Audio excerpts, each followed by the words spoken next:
It's quite simple. Extending Jordan Davis sets up the offseason perfect.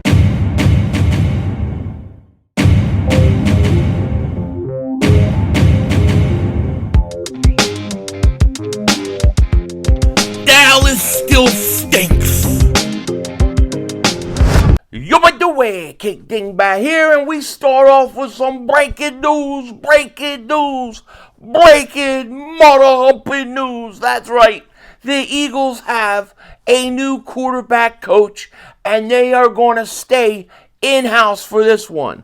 Matt Zenitz was reporting the current expectation is that the Pound Eagles will name Parks Frazier as quarterback coach, sources tell at CBS Sports.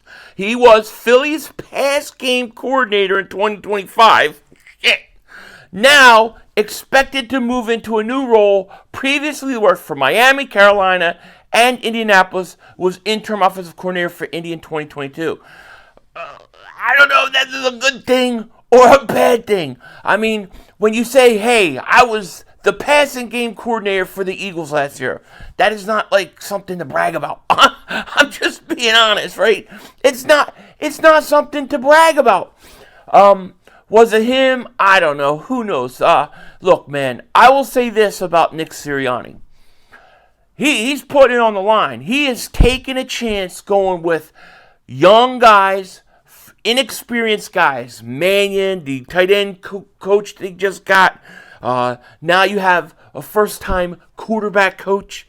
They're taking a chance, man, and I give them a little credit for that, right? Not scared to do what you got to do. And I do actually like Sean Mannion. I like him that in the role he's coming in. If he's got the mind that they say he's got, then go ahead and let's see what he can do.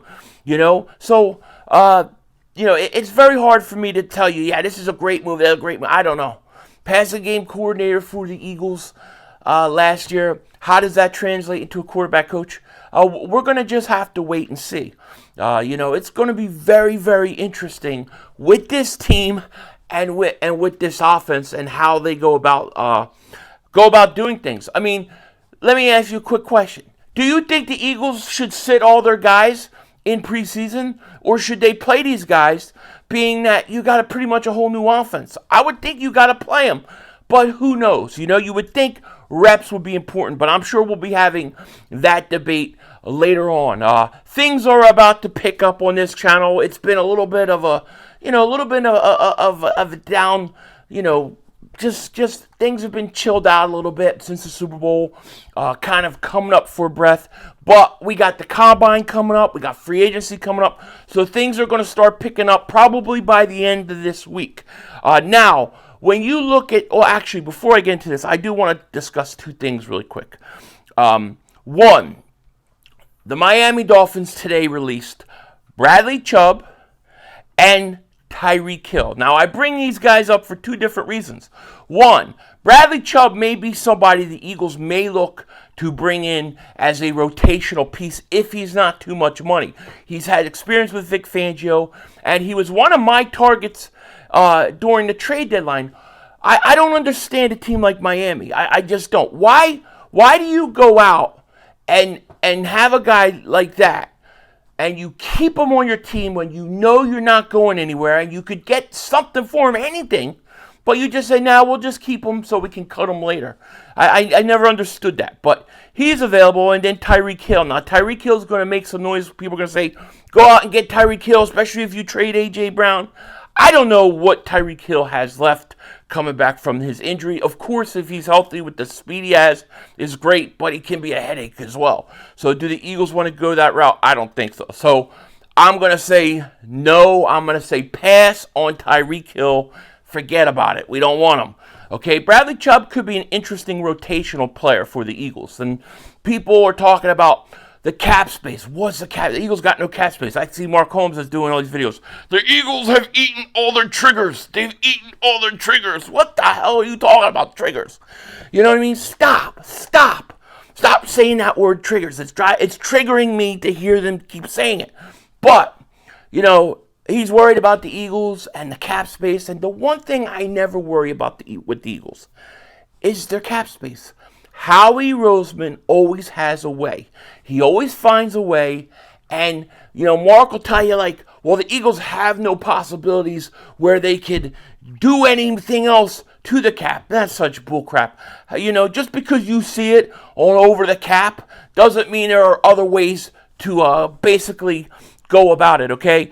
He was saying, well, they can come up with about $10 million, but that's about it. Look, I'm going to show you real quick 2 moves that'll happen that give you $17 million in cap space right now, okay? 2 of them. First, if the Eagles, and this is something that I think is obviously a no-brainer, right? Michael Carter II, he came in through a trade, didn't do anything. We don't really need him. You could cut him. If you cut him, you save $8.7 million in cap space. It's only about 1.3 in dead money. So you could very well see Michael Carter gone. So I would expect you save over $8 million right there. And then the second one is a big one. And this is one that you've got to do anyways. You've got to extend Jordan Davis. Now, the Jordan Davis, he came out last year, had a great season, right?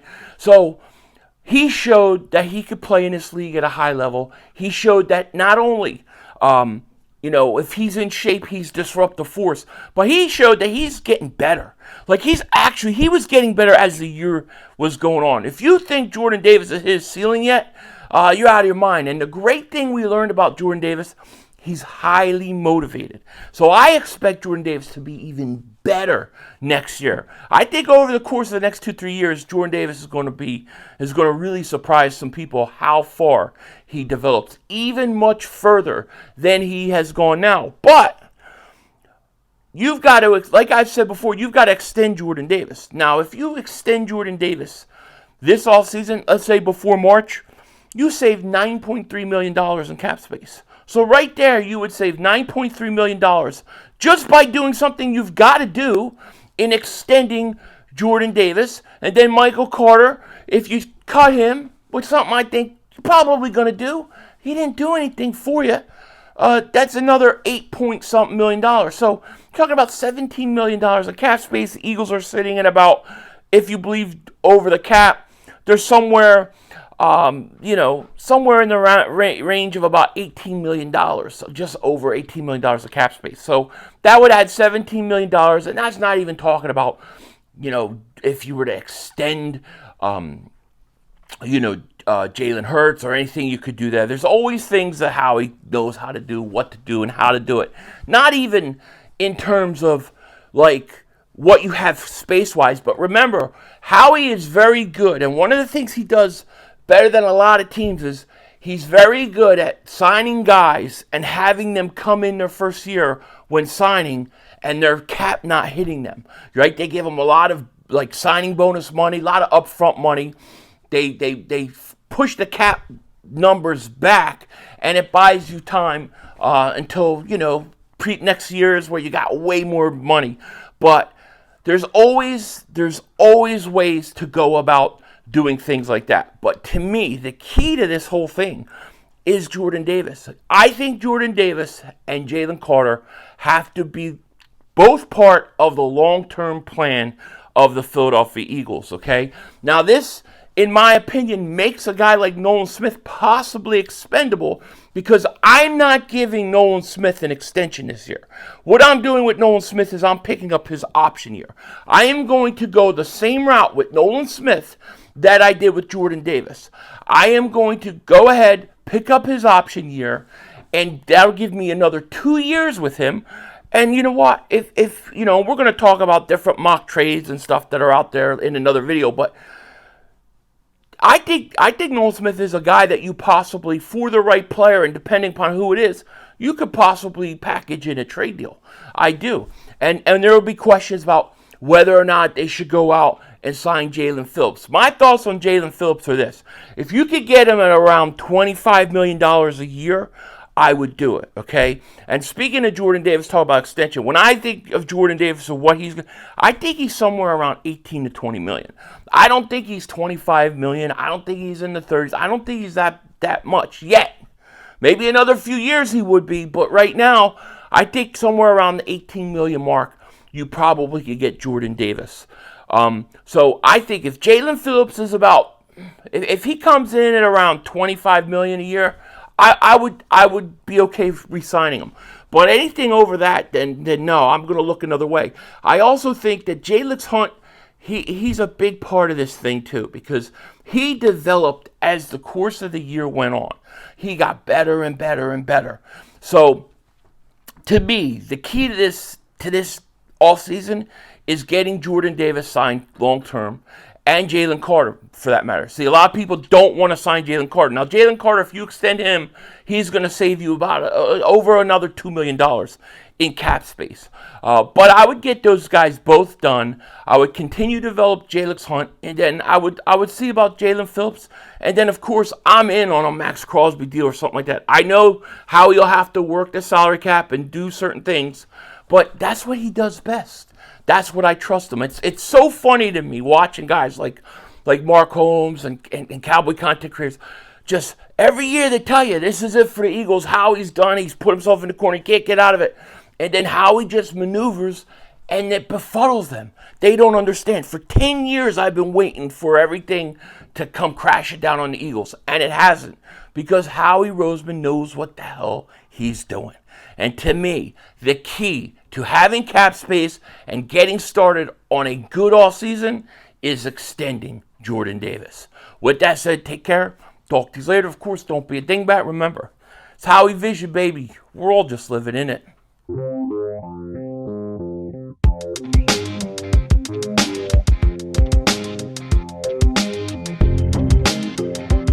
Now, I'm one of those guys that don't believe they're going to trade A.J. Brown, okay?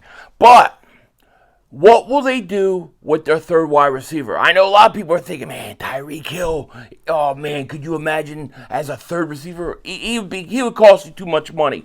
But I think people are sleeping on Darius Cooper. I think Darius Cooper is going to rise, and my hope is that this offseason he can win that slot wide receiver position and be really effective for us. We're going to find out. Denzel Washington out. That's all, folks. The brother screwed us.